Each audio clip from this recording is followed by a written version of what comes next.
ka-taste buds, ngayong araw na to ay magluluto tayo ng palabok. Ito, ilalagay na natin yung itlog. Papakulo na natin. Walang pirasa to. At syempre, sasabay na natin dyan yung ating hipon. Tsaka yung ulo. Kasi mamaya yung sabaw yung gagamitin natin palagay sa palabok.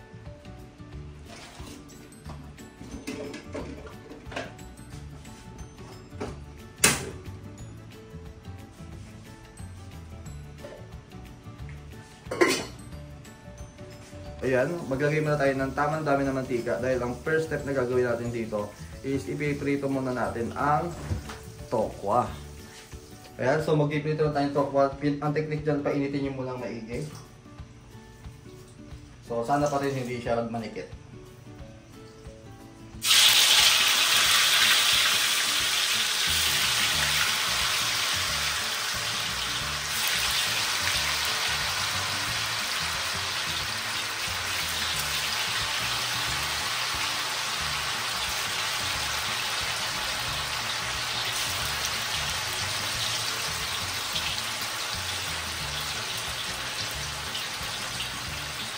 Ayan, so ito mga ka-taste buds, naluto na natin yung first batch natin. So lalagay muna natin dito sa malinis na plato.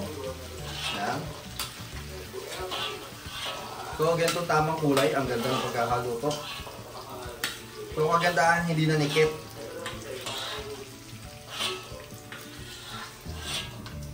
Okay, ito na yung kinalabasan. Then maglagay naman tayo ng panibagong batch.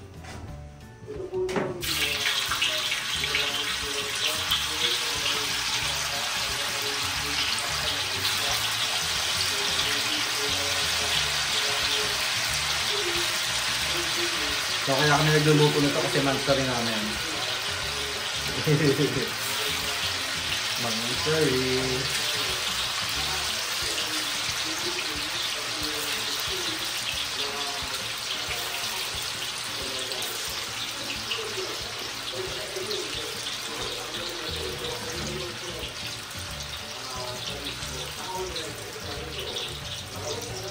So ito guys, so naiprito na natin ang tokwa. So ang ganda ng kulay, meron pa tayo doon.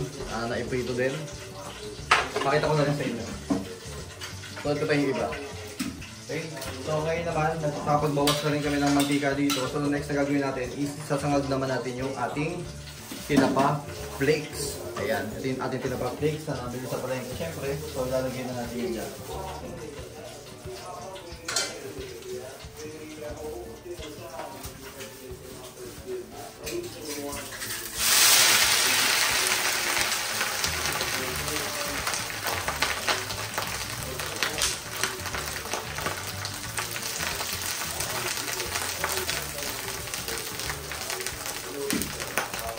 Ito, tandaan nyo, kapag magluluto kayo ng palabok, isangag nyo muna itong tinapa flakes para mas lalong maging napakalasa.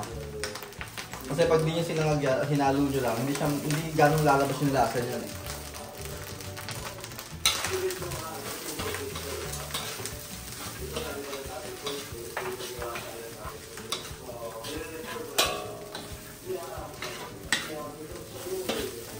Kaya talaga sa palagay ko lalong magiging malasa to kasi marami yung ating tinapa flakes. So talaga nakakatuwa. Ito, i-prepare ko na yung ating nakuluan na itlog.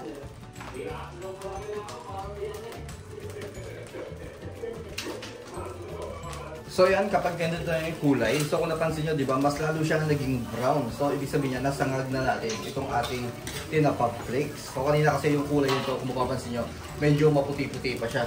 So ang gagawin naman natin yun, ilalagay na natin siya dito sa ating malinis na plato. Ayan, set aside muna natin ito din kasi mag-gigisa naman tayo. Simulan natin yung pagluluto ng napakasarap na palabok. So ito, set aside ko na yung yung tinapa flakes. So sisindihan ulit natin ang ating kalan. Then maglalagay na tayo ulit ng mantika. So yung mantikang ilalagay ko dito, ito din yung mantika na ginamit natin kanina. Yan, tamang-dami ng mantika para mag-isa tayo ng giniling. So yung giniling nga pala na gagamitin natin dito, yan, So napaka-special talaga nito dahil giniling na baka to. Okay? So talagang masarap yan. So pwede rin kayong gumamit ng giniling na baboy. Usually yun naman talaga yung ginagamit namin kapag nagluluto kami ng ganito. So yun, painitin muna natin to. So mainit na ang ating mantika, pagsabayin na natin ang sibuyas sa bawang.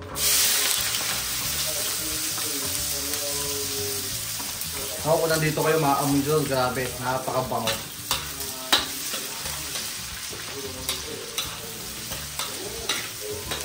Hayaan mo natin ang mag-isa ito.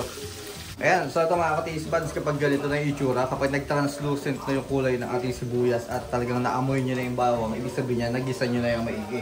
So pwede natin ilagay ngayon itong ating giniling na baka. So ayan, ang ganda-ganda ng giniling na baka.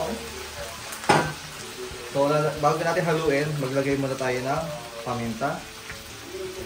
So maglagay tayo ng generous amount ng paminta para maangas. Tapos maglagay tayo ng patis. Ayan. Para manuot ang lasa ng patis dito sa ating giniling na baka. So dyan pa lang malasa na yan. So haluin na natin ito.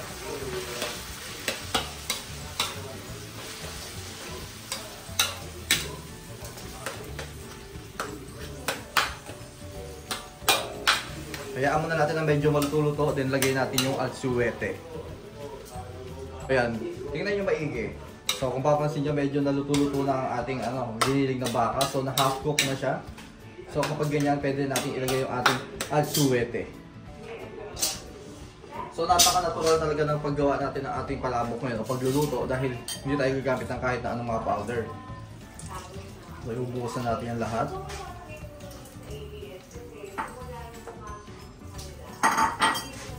Then haluin natin to. Hayaan natin na medyo kumulo bago natin ilagay yung ating yung sinangag nating flakes na tinapa. Tinapa flakes. Ayan, pakuluan muna natin. Ayan, so ito mga ka-taste buds, haluin muna natin ito bago natin ilagay yung ating tinapa flakes. So ilagay na natin ito, napakadami oh. Solid yan. Grabe, tinapa talaga lasa nito, sigurado yan. Then, haluin na natin ito ng dahan-dahan.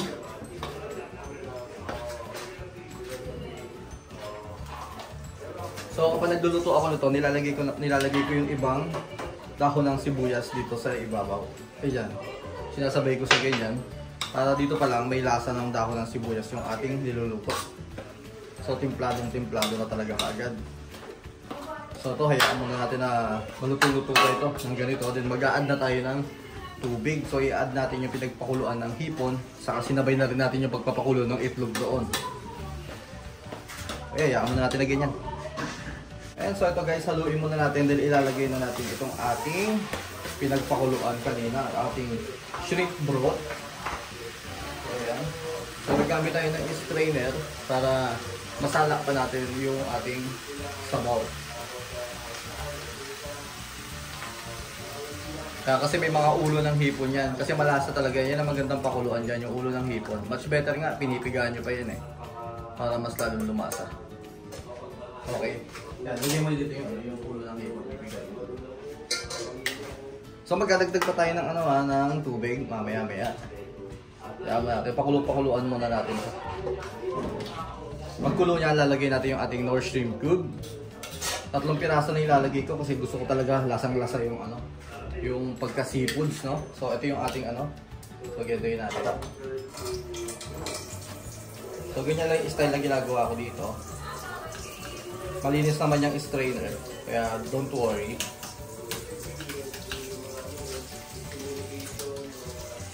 Importante kasi yung lasa talaga ng hipon dito eh. Hipon sa tinapa, yan. Pag napalasa niya maigi, panalo na palabok niyan. Yan ang sikreto dyan.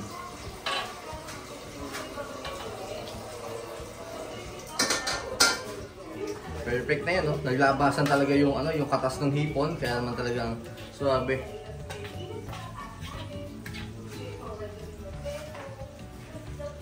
So ito guys, kumukulo na. So haluin muna natin ito. So tingnan nyo, ngayon pa lang maganda na yan, pero magdadagdag pa tayo dyan ng tubig. Yan, halat yung mga tubig. So yan, dadagdagan natin ang tubig kasi medyo konti pa yan sa sabaw na yan. Yan, tansyahin nyo na lang guys kung gaano pa. Siguro dagdagan ko.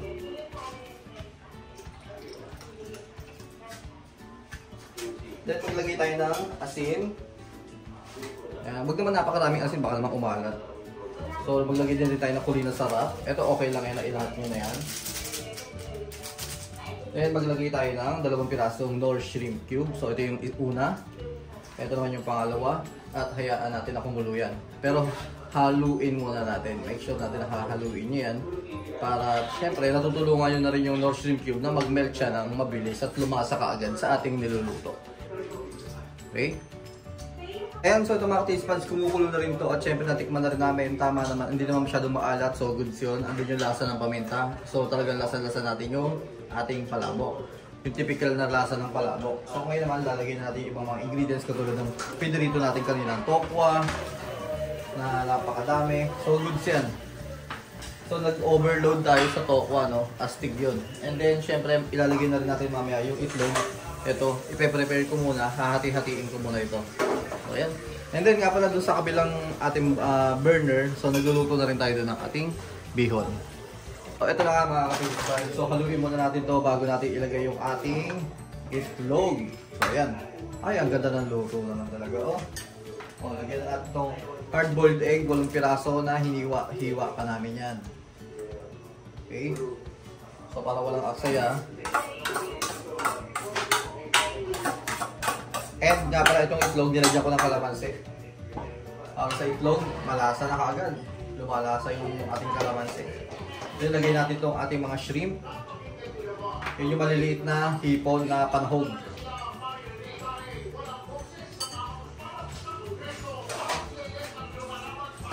Okay, then lagay natin itong ating dahon sibuyas. Halo ulit. So napakasimple talaga ng pagluluto ng palabok. And then meron tayo ditong cornstarch. So palalaputin na natin to. So dahan-dahan sa paglalagay, ah. Off, yan muna. Then hahaluin natin to. Hindi kasi tayo pwedeng sumobra sa lapot. Kasi pag sumobra tayo sa lapot, magdadagdag na naman tayong tubig. Adjust na naman tayo ng adjust. So tingnan natin.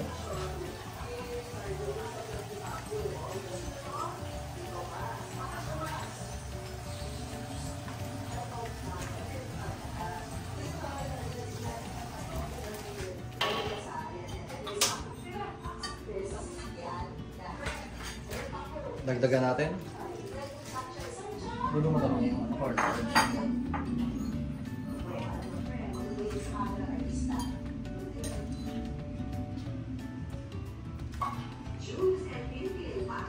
Kaya hayaan muna natin kumulo.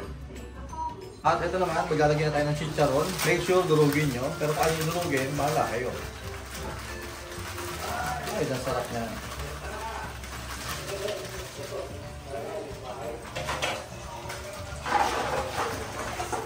Huwag kalimutan tikman, pero hindi required na tikman. Top.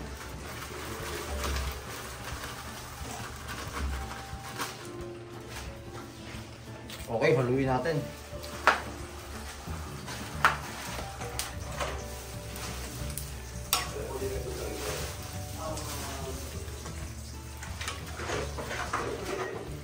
So yan, luto na ang ating napakasimple at napakasarap na palabok sauce. Diba? Astig! Ganyan lang kasimple magluto ng palabok sauce.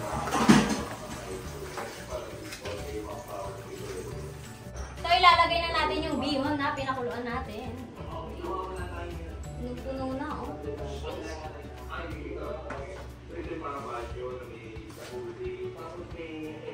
Sarap.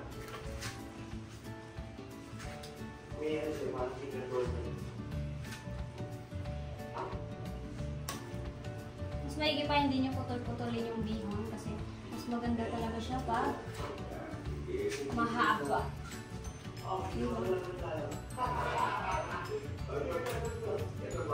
Ay, sarap. Luto na to. At ayun, luto na po yung ating overload na palabok. Kaya naman kung nagustuhan mo yung pagluto namin, syempre huwag mo kalimutan mag-like, share, and subscribe.